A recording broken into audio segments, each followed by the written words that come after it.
नमस्कार, bulletin of Bihar में आपका स्वागत है। वेश्यावृत्ति गैर कानूनी नहीं, क्यों सुप्रीम कोर्ट ने कहा। सेक्स वर्क भी एक रोजगार है, क्यों सुप्रीम कोर्ट ने कहा। आज जानते हैं इस फैसले के पीछे का आधार। सुप्रीम कोर्ट ने अपने एक महत्वपूर्ण आदेश में कहा कि वेश्यावृत्ति भी एक प्रोफेशन है। ऐसे में अपनी मर्जी से पेशा अपनाने वाले सेक्स वर्कर्स को सम्मानीय जीवन जीने का हक है, इसलिए पुलिस ऐसे लोगों के खिलाफ कानूनी कार्रवाई न करे। शीर्ष अदालत ने इस मामले को लेकर केंद्र सरकार और राज्य सरकारों के साथ पुलिस को भी कई दिशा निर्देश दिए हैं। सुप्रीम कोर्ट ने इस आदेश का मतलब है कि अब पुलिस सेक्स वर्कर्स के काम में साधारण परिस्थितियों में बाधा नहीं डाल सकती है। सुप्रीम कोर्ट ने इस मामले में केंद्र सरकार को अपना जवाब देने को कहा है। मामले की अगली सुनवाई 27 जुलाई को होनी है। वेश्यावृत्ति गैर कानूनी नहीं बल्कि एक प्रोफेशन है, यह भी सुप्रीम कोर्ट ने कहा। जस्टिस एल नागेश्वर राव की अध्यक्षता वाली जस्टिस BR गवई और जस्टिस AS बोपन्ना की तीनों जजों की बेंच ने कहा कि वेश्यावृत्ति एक पेशा है और सेक्स वर्कर्स कानून के तहत सम्मान और समान सुरक्षा के हकदार हैं। कोर्ट ने कहा कि सेक्स वर्कर्स कानून के समान संरक्षण के हकदार हैं। जब यह स्पष्ट हो जाए कि सेक्स वर्कर एडल्ट है और सहमति से वेश्यावृत्ति में है तो पुलिस को इसमें हस्तक्षेप करने या उसके खिलाफ कोई आपराधिक कार्रवाई करने से बचना चाहिए। इस देश के प्रत्येक व्यक्ति को संविधान के आर्टिकल 21 के तहत सम्मानजनक जीवन जीने का अधिकार है। सुप्रीम कोर्ट के अपने इस फैसले में कौन कौन से महत्वपूर्ण दिशा निर्देश जारी किए गए, आइए उसके बारे में जानते हैं। नंबर 1, सेक्स वर्कर्स को सहमति से यौन संबंध बनाने के लिए अरेस्ट, दंडित, परेशान या छापेमारी के जरिए पीड़ित नहीं किया जाना चाहिए। दूसरा, कोर्ट ने कहा कि वेश्यालयों पर छापे के दौरान सेक्स वर्कर को अरेस्ट, परेशान नहीं करना चाहिए और जुर्माना नहीं लगाना चाहिए, क्योंकि स्वैच्छिक रूप से सेक्स वर्क अवैध नहीं है, केवल वेश्यालय चलाना गैर कानूनी है। तीसरा, सेक्स वर्कर्स कि उनके खिलाफ यौन उत्पीड़न की शिकायतों पर पुलिस को सेक्स वर्कर के साथ भेदभाव नहीं करना चाहिए। यौन उत्पीड़न के शिकार सेक्स वर्कर्स को हर सहायता उपलब्ध कराई जानी चाहिए, जिसमें तुरंत मेडिकल और कानूनी सहायता उपलब्ध कराना शामिल है। चौथा, सेक्स वर्कर के बच्चों को उसकी मां की देखभाल से वंचित नहीं किया जाना चाहिए। अगर किसी नाबालिग को वेश्यालय या सेक्स वर्कर्स के साथ रहते हुए पाया जाता है तो यह नहीं माना जाना चाहिए कि उसकी तस्करी की गई है। अगर सेक्स वर्कर ने यह दावा करे कि नाबालिग उसका बेटा या बेटी है तो उसे सुनिश्चित करने के लिए टेस्ट कराया जा सकता है। अगर दावा सही है तो नाबालिग को जबरदस्ती अलग नहीं करना चाहिए। पांचवा, अरेस्ट, रेप और रेस्क्यू ऑपरेशन के दौरान मीडिया को सेक्स वर्करों की पहचान उजागर नहीं करनी चाहिए। छठा, पुलिस को कंडोम के इस्तेमाल को सेक्स वर्कर के अपराध का सबूत नहीं समझना चाहिए। सातवां, बचाए गए सेक्स वर्कर्स को कम से कम 2 से 3 सालों के लिए सुधार गृहों में भेजा जाना चाहिए। कोर्ट ने कहा कि अगर मजिस्ट्रेट फैसला करती है कि सेक्स वर्कर ने अपनी सहमति दी है तो उन्हें सुधार गृहों से जाने दिया जा सकता है।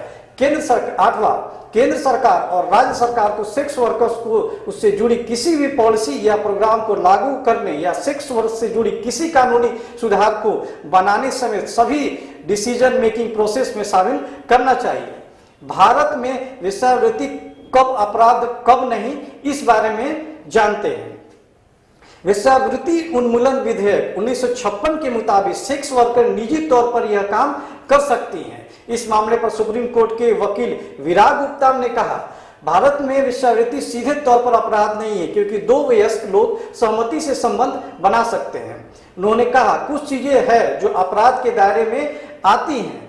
पब्लिक प्लेस पर किसी को लुभाना, संगठित तौर पर वेश्यावृत्ति करना, नाबालिग लोगों से वेश्यावृत्ति कराना, सार्वजनिक जगह पर अश्लीलता अपराध है। इमरॉल ट्रैफिक प्रिवेंशन एक्ट 1986 के मुताबिक कोई सेक्स वर्कर किसी को शारीरिक संबंध के लिए उकसा नहीं सकती है, यह दंडात्मक अपराध है। साथ ही कोई सेक्स वर्कर सार्वजनिक रूप से अपने फोन नंबर नहीं पब्लिश कर सकती है। ऐसा करने पर 6 महीने सजा और जुर्माना लग सकता है। साथ ही किसी पब्लिक प्लेस पर वेश्यावृत्ति करने पर 3 महीने सजा और जुर्माने का प्रावधान है। सुप्रीम कोर्ट का वेश्यावृत्ति का फैसला अंतरिम आदेश है, क्योंकि यह अंतिम आदेश नहीं है। कोर्ट के दिशा निर्देश तब तक लागू रहेंगे जब तक सरकार इस पर कानून नहीं बनाती है। सुप्रीम कोर्ट ने यह आदेश 2010 के एक मामले की सुनवाई करते हुए दिया है जो मानव तस्करी और सेक्स वर्कर की रिहैबिलिटेशन से जुड़ा है। सुप्रीम कोर्ट के इस फैसले में आर्टिकल 21, 14 और 19 के तहत दो प्रमुख बातें कही हैं।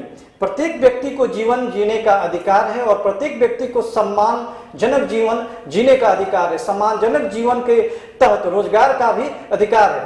सुप्रीम कोर्ट ने क्यों दिया यह फैसला, इस पर भी थोड़ा बहुत विचार करते हैं। भारत दुनिया के उन देशों में शामिल है जहां वेश्यावृत्ति वैध है, बशर्ते वो सेक्स वर्कर की रजामंदी से हो। दुनिया के टॉप 100 देशों में से जिन 53 देशों में वेश्यावृत्ति वैध है, भारत भी उनमें से एक है।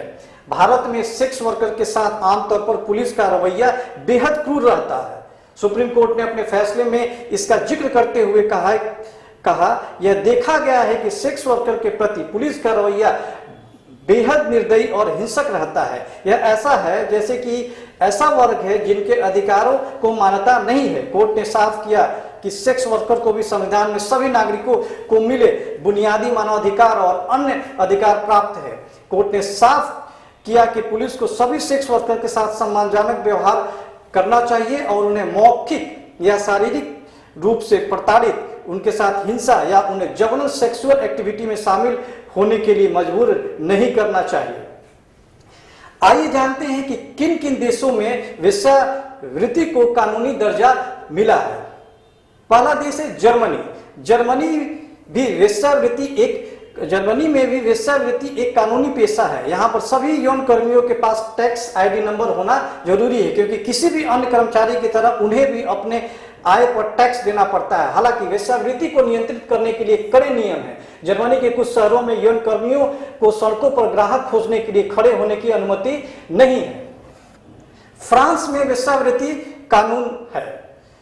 हालांकि 2014 में नया कानून लागू किया गया जिसके तहत सेक्स के लिए पैसे देना अपराध है। ऐसा करने पर ग्राहकों पर 2 से 4 लाख रुपए तक का जुर्माना लगाया जा सकता है। ग्रीस में भी वेश्यावृत्ति एक कानूनी पेशा है। अन्य लोगों की तरह यौन कर्मियों को अपना मेडिकल बीमा भी कराना है।